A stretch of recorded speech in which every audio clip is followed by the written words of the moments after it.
Dios les bendiga a mis amados hermanos y hermanas en la fe. Este que les habla es el hermano José Bonilla, por la gracia del Señor, superintendente de Escuela Bíblica o del Departamento de Educación Cristiana y Familia de nuestra Iglesia de Dios Pentecostal, Movimiento Internacional Aceitunas de Moca. En esta hora quiero compartir con ustedes la lección correspondiente a este próximo domingo, que es la lección número 12 bajo el tema Iglesia como comunidad sanadora. En la pasada lección número 11, aunque no la pudimos considerar el pasado domingo, se estuvo estudiando la iglesia como en su rol de comunidad de amor. O sea que en esa lección aprendimos que la iglesia tiene el deber de reflejar a Cristo si es que hemos aprendido de él. Y en ese sentido, los cristianos verdaderamente comprometidos con seguir a Cristo y su palabra se definen por un lado en cuanto a su despojo del viejo hombre y la antigua manera de vivir que se tenía cuando se vivía alejado de Dios, sin fe y sin esperanza, y por el otro, por su andar en una esfera de libertad en Cristo, en confraternidad y enmarcada en el amor de Dios. Eso es lo que en términos generales es lo que se estuvo viendo en esa lección número 11. Ahora, en esta nueva lección, bajo el tema Iglesia como comunidad sanadora, vamos a estar viendo, estudiando el rol de la Iglesia como comunidad sanadora. Para esta lección vamos a estar considerando la base bíblica vamos a recoger un poco la Biblia, principalmente el Nuevo Testamento. Vamos a estar considerando pasajes del Evangelio según San Marcos, capítulo 16, versículos 15 al 18, libro de los Hechos de los Apóstoles, capítulo 5, versículos 12 al 16, y Santiago, capítulo 5, versículos 13 al 16. Así que es importante que tengan esos pasajes a mano y que los trabajen, ¿verdad? Según vayan viendo la presentación, vayan viendo esos pasajes. Es importante que esta lección, que tiene por título Iglesia como comunidad sanadora, es importante, ¿verdad?, para poder poner una base sobre cuál trabajar y construir la enseñanza y el estudio. Estos términos, iglesia y sanidad o sanar. Cuando hablamos de iglesia, hablamos el término griego eclesía, que quiere decir llamar fuera de. También se refiere a la asamblea o congregación de creyentes y fieles cristianos, lo que somos nosotros, lo que se conoce como el cuerpo de Cristo. Y somos llamados separados del mundo. Eh, la palabra sanidad o sanar también provienen de algunos términos en hebreo, perdón, en griego, terapeu e iomais.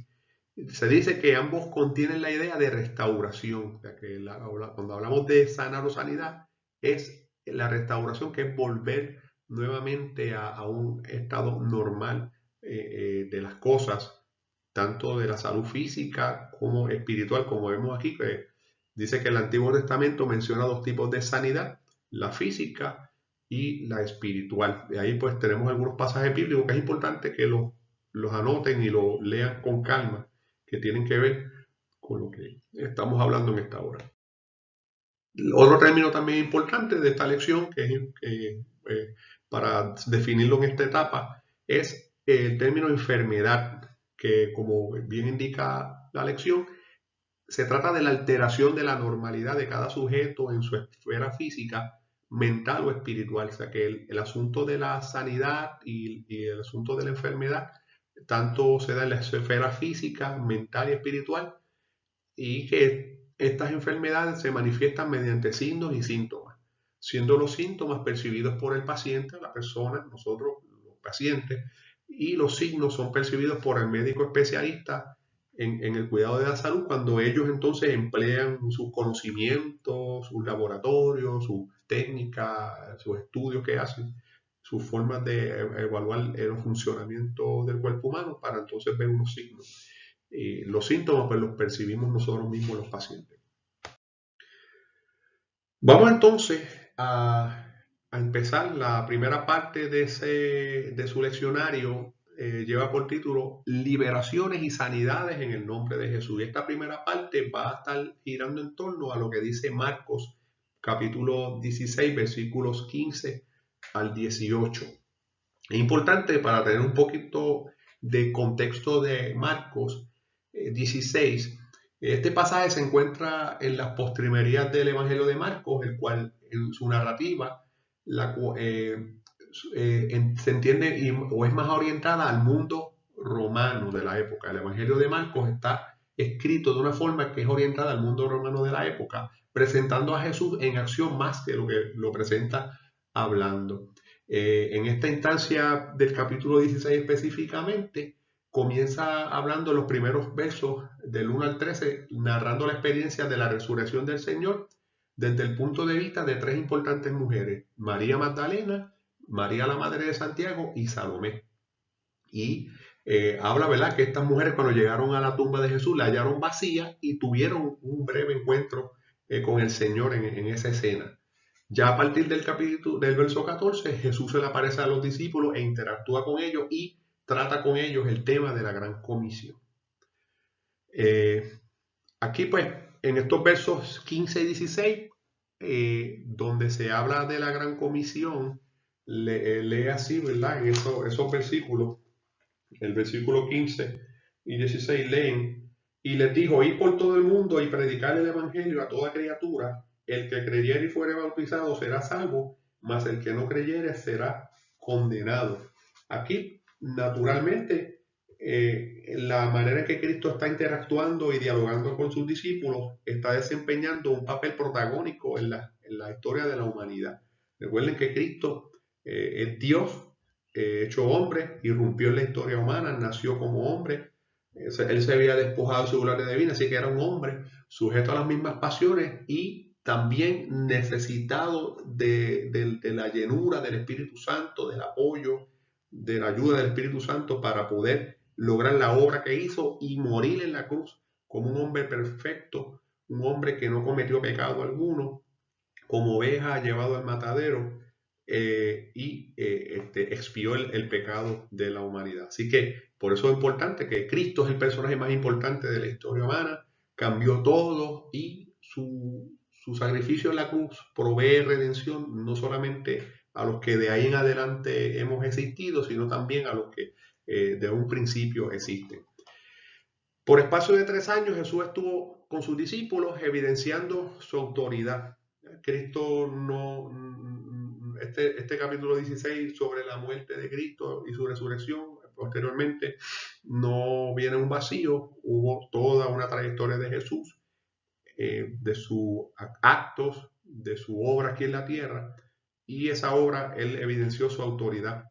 Luego entonces, antes de su ascensión a los cielos, puso esa responsabilidad sobre sus discípulos para que continuaran la obra. El Señor en una ocasión le dijo a sus discípulos: me conviene que yo me vaya para que le envíe al Consolador, y cosas mayores que las que yo hice harán ustedes, porque yo voy al Padre y estaré intercediendo por ustedes. Así que eso nos pone entonces tanto a los discípulos de aquella época como posteriormente a todos los que hemos sido discípulos de Cristo en toda la era cristiana hasta el día de hoy. Tenemos esa misma labor, tenemos ese mismo respaldo del Espíritu Santo para poder seguir llevando la obra de la gran comisión.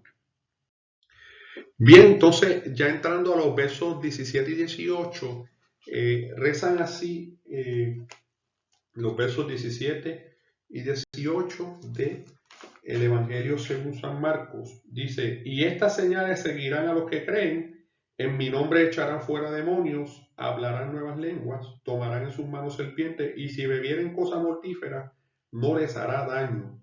Sobre los enfermos pondrán sus manos y sanarán. Esto es una promesa poderosa que el Señor le dio a sus discípulos, sujeta naturalmente a que iba a venir sobre ellos la investidura de poder de lo alto, y naturalmente ellos no tendrían facultad propia para ejercer esto por sus propios caprichos, sino bajo la dirección total del Espíritu Santo en su vida. Así que los seguidores de Jesús fueron comisionados para participar activamente en la tarea mesiánica, combinando la proclamación del Evangelio con la realidad que se vive. Había unas realidades en la época, había unas necesidades, y ciertamente ellos predicaron el Evangelio, pero el Señor le dio poder para también hacer obras, ciertas obras milagrosas, prodigios entre las personas, ciertas señales, que como dice aquí, señales que seguirían acompañando a las personas que creyeron y que son discípulos de Cristo. O sea que Dios ha dotado a su comunidad de creyentes la capacidad de realizar milagros y prodigios como señales o evidencia de que operan bajo el respaldo, poder e influencia del Espíritu Santo al invocar el nombre de Jesucristo. Nuevamente, este poder, esta autoridad para ejercer estos milagros, para ejercer estas señales y estos prodigios, nosotros no tenemos la capacidad para nosotros decir cuándo, dónde y por qué. Eso le toca al Espíritu Santo. Nosotros simplemente tenemos que ponernos como instrumento a la dirección de Él, de su Espíritu Santo en nuestra vida, y Él pues ha de orar cuando Él quiere y cuando Él diga. Aquí habla de echar entre esas señales prodigiosas, habla echar fuera de demonios, hablar en lengua, sanar por medio de la oración, y todo ello aparece en los pasajes del Nuevo Testamento como confirmación de la verdad del Evangelio de Jesucristo. Eso significa que Él lo dijo allí, le dio esa autoridad, pero la palabra misma, principalmente el Nuevo Testamento, porque son los hechos de los apóstoles, nos habla, ¿no? Y los hechos de la iglesia primitiva nos habla que ellos ejercieron, como vamos a ver más adelante, ejercieron estos milagros, estos prodigios, se vieron, se evidenciaron. Hay ocasiones cuando Dios interviene milagrosamente para proteger a sus seguidores, porque dice aquí que tomarán cosas mortíferas y no le hará daño. Dice que tomarán en sus manos serpientes. Vemos que hubo un ejemplo en la palabra de ellos, cuando Pablo en un momento dado, recogiendo unas leñas, una víbora se le pegó de su mano. Solo vemos en Hechos capítulo 28 ese relato. Así que a veces Él les da un poder especial. Pablo tuvo serpientes en sus manos, los discípulos sanaron a muchos enfermos.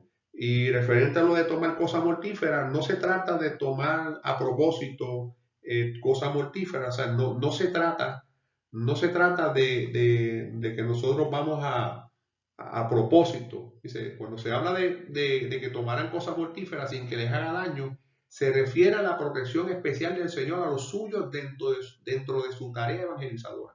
En ninguna manera se sugiere el beber deliberadamente veneno a fin de demostrar la fe a alguien. Así que esperamos haber aclarado ese punto en cuanto a tomar cosas mortíferas sin que haga daño. ¿Sí? Ahí lo dice. Cuando se habla de que tomarán cosas mortíferas, no se trata en ninguna manera de beber deliberadamente veneno a fin de demostrar la fe a alguien.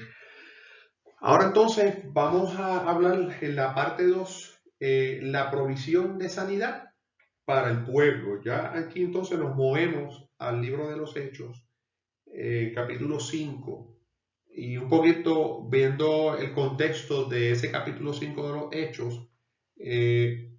Está la iglesia en su proceso de formación, enfrentando problemas internos y externos. Interno, había deshonestidad. Vemos en ese mismo capítulo 5, a principio, el relato de Ananías y Zafira, y también los dolores de cabeza administrativos que vemos en el capítulo 6, el siguiente capítulo 6. Así que, en cuanto afuera, la iglesia sentía la presión de la persecución. O sea que este es el contexto tanto de Hechos, pero también específicamente este capítulo 5. Los líderes de la iglesia fueron cuidadosos y sensibles al conducir los problemas internos, pero no había mucho que pudieran hacer para prevenir las presiones externas. Ahora entonces, viendo los capítulos 12 y 13, específicamente de Hechos capítulo 5, vemos allí que los apóstoles eran instrumentos divinos para bendecir a los marginados sociales y brindándoles el oportuno socorro. Allí el versículo 12 del capítulo 5 de Hechos dice, y por la mano de los apóstoles se hacían muchas señales y prodigios en el pueblo, y estaban todos unánimes en el pórtico de Salomón. De los demás, ninguno se atrevía a juntarse con ellos, mas el pueblo los alababa grandemente. Así que el pueblo, al ver la gloria de Dios actuando en el ministerio de los apóstoles, pues lo dice allí, los alababa grandemente. Los apóstoles perpetuaron las obras de Jesús por medio del Espíritu Santo, tales señales y prodigios que caracterizaron el ministerio de la iglesia primitiva, se espera que continúen ocurriendo en la iglesia hoy, tal y como ha ocurrido a través de toda la era cristiana. Eso es importante. Vemos también, ¿verdad?, que no es posible identificar con certidumbre eso que se refiere ahí a los demás que no se atrevían a unirse a los apóstoles. Algunos opinan que se trató de ciudadanos de cierta categoría social que se mantenían apartados por medio del Sanedrín en comparación con la mayoría del pueblo que abiertamente se mostraba bien dispuesto. En cuanto a los versos 14 y 16 al 16, sanidad para el pueblo, vemos allí en esos versículos 14 y 16, dice, y los que creían en el Señor aumentaban más, gran número así de hombres como mujeres, tanto que sacaban a los enfermos a las calles y los ponían en camas y lechos para que al pasar Pedro, a lo menos su sombra cayese sobre alguno de ellos. Y aún las ciudades vecinas, de las ciudades vecinas, muchos venían a Jerusalén trayendo enfermos y atormentados de espíritus inmundos, y todos eran sanados. Es importante destacar que a pesar de la oposición del Sanedrín, los discípulos continuaban reuniéndose en el templo, específicamente en lo que se llamaba la parte del templo que se llamaba el pórtico de Salomón. Esa es la parte donde entonces se reunían los discípulos para tener interacción con el pueblo, predicarles el evangelio y la manifestación de milagros y sanidades que se daban. La iglesia primitiva atraía a los creyentes por el poder y los milagros de Dios, la generosidad, la sinceridad, la honestidad, la unidad de los miembros y el carácter de los líderes. La fama de los milagros y especialmente los efectuados por Pedro fueron la razón de esta acción por parte de aquella persona. Vamos a hablar un poquito de esos versos nuevamente. Dice que vemos allí que los discípulos se reunían en esta área del pórtico de Salomón.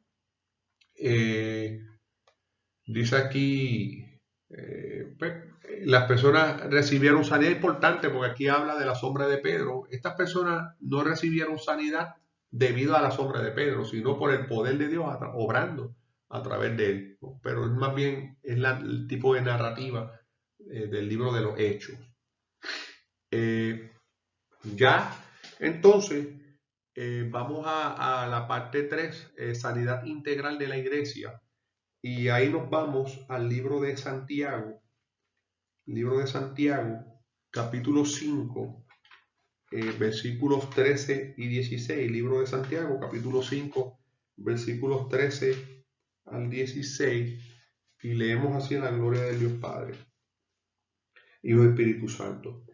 ¿Está alguno afligido entre vosotros? Haga oración. ¿Está alguno alegre? Cante alabanza. ¿Está alguno enfermo entre vosotros? Llame a los ancianos de la iglesia y oren por él, ungiéndole con aceite en el nombre del Señor.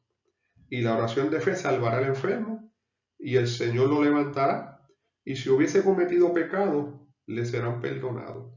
Confesad vuestras ofensas unos a otros y orad unos por otros para que seáis sanados. La oración eficaz del justo puede mucho.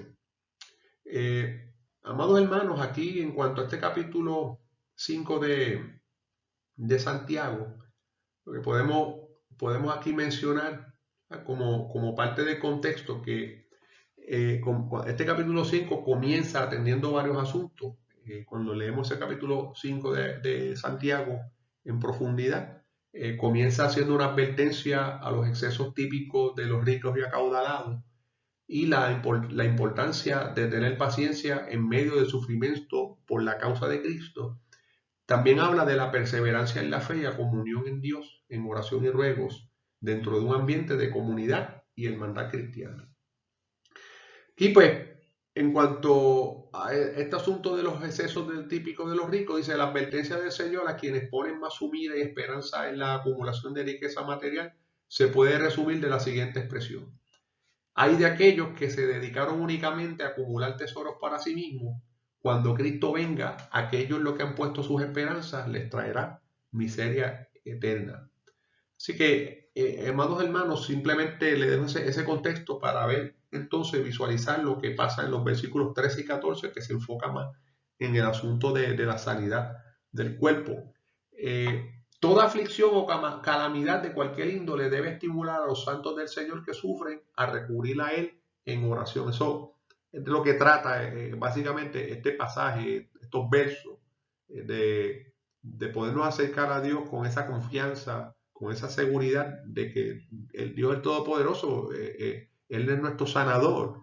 El Señor Jesucristo llevó la enfermedad a la cruz del Calvario. Tenemos que, en medio de cualquier aflicción, calamidad, enfermedad, recurrir a Él en oración. Y específicamente, ya habíamos hablado, definido lo que era enfermedad, y la enfermedad es una condición que afecta el ser integral de la persona que la experimenta, al igual que todas las personas que le rodean. Ya sea que esté enfermo físicamente, ya sea que está enfermo mentalmente, espiritualmente, afecta completamente la normalidad de esa persona, el funcionamiento normal de esa persona, pero también no podemos descartar a las personas que rodean que también se afectan. En tiempos de la iglesia primitiva era una práctica que el creyente enfermo llamara a los ancianos de la asamblea o la iglesia para orar por los enfermos. Y esa práctica también nosotros la hemos continuado hasta el día de hoy. No debemos en nuestros servicios, cuando se ora por los enfermos, tomar a la ligera esa parte especial del culto. Siempre hay necesidad, siempre hay hermanos enfermos y los mantenemos en oración y en clamor a Dios.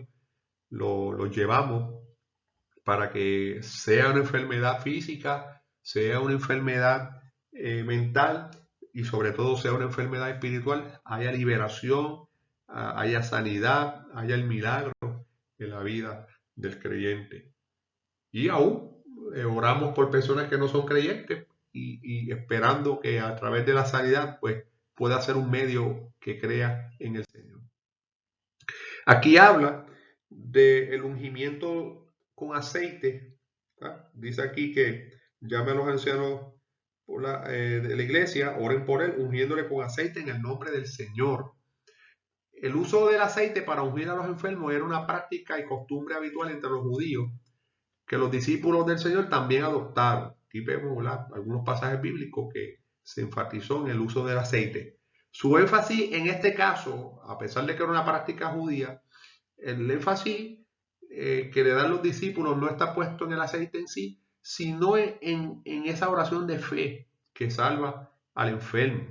Es una oración que es inspirada por Dios y la respuesta divina habrá de darse dentro de los parámetros de su voluntad. Esto es un punto importante tomar en cuenta, porque la sanidad divina, tenemos que, hay un pasaje bíblico que se encuentra en Primera de Juan, capítulo 5, versículos 13 y 15, y yo creo que, aunque no es de los pasajes de la fundamentales de la lección, vale la pena considerarlo, lo voy a leer rapidito.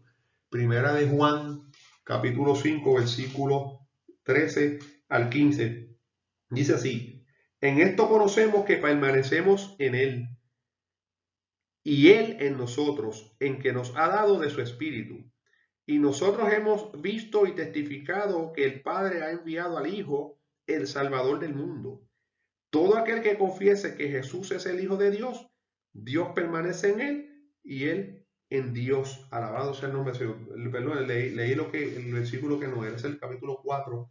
El capítulo 5, versículos 13 y 15 dice: y estas cosas os he escrito a vosotros que creéis en el nombre del Hijo de Dios, para que sepáis que tenéis vida eterna y para que creáis en el nombre del Hijo de Dios. Y esta es la confianza que tenemos en él. Y esta es la clave: que si pedimos alguna cosa conforme a su voluntad, él nos oye.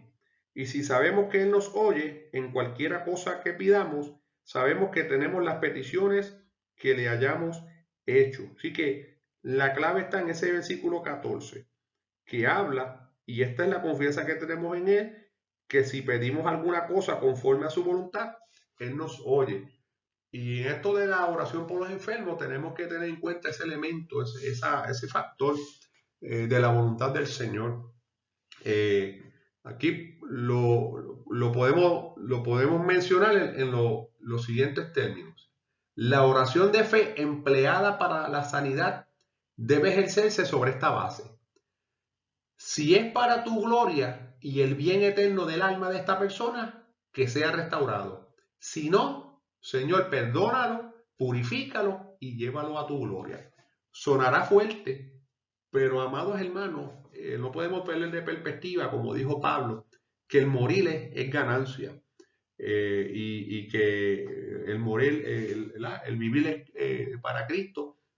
Si vivimos para Él, vivimos, y si morimos para Él, morimos. Y para Él, para nosotros, ¿verdad? El vivir es Cristo. Y ciertamente nosotros oramos por los enfermos, especialmente las personas que tienen enfermedades bastante complicadas, que donde la ciencia médica ha desahuciado, y nosotros sabemos y hemos sido testigos de sanidades maravillosas y prodigiosas de parte del Señor en situaciones de enfermedades terminales, pero sabemos que no en todos los casos se da la sanidad. Nosotros, yo creo que es parte de nuestra humildad con el Señor, es decir, el Señor, hágase tu voluntad, no nuestro capricho. Dios no está para servirnos a nuestros caprichos, Dios no está para servirnos a nosotros en el sentido de que Él se sujeta a nuestra voluntad a nuestros designios, sino que nosotros somos los que con humildad acudimos a Él, nos sometemos a Él y claro está, pedimos al Señor y con humildad decimos, Señor, si esto está de conformidad a tu voluntad, si esto en nada afecta a los propósitos tuyos, Señor, pues te pedimos que tú hagas la obra sanadora en esa persona. Pero en algunas ocasiones Dios sana y hace el milagro, sobre todo si ejercemos la fe. En otras ocasiones Dios decide no hacerlo. Dios sigue siendo Dios, Dios sigue siendo soberano, todopoderoso y como dice la palabra, es el mismo ayer, hoy y por los siglos. Sanó ayer, seguirá sanando hoy y seguirá sanando mañana. Eh, Otro aspecto de este pasaje en Santiago capítulo 5, versículos 13 al 16 es que la perspectiva cristiana trasciende las fronteras de la salud física, ya que brinda atención a la salud integral.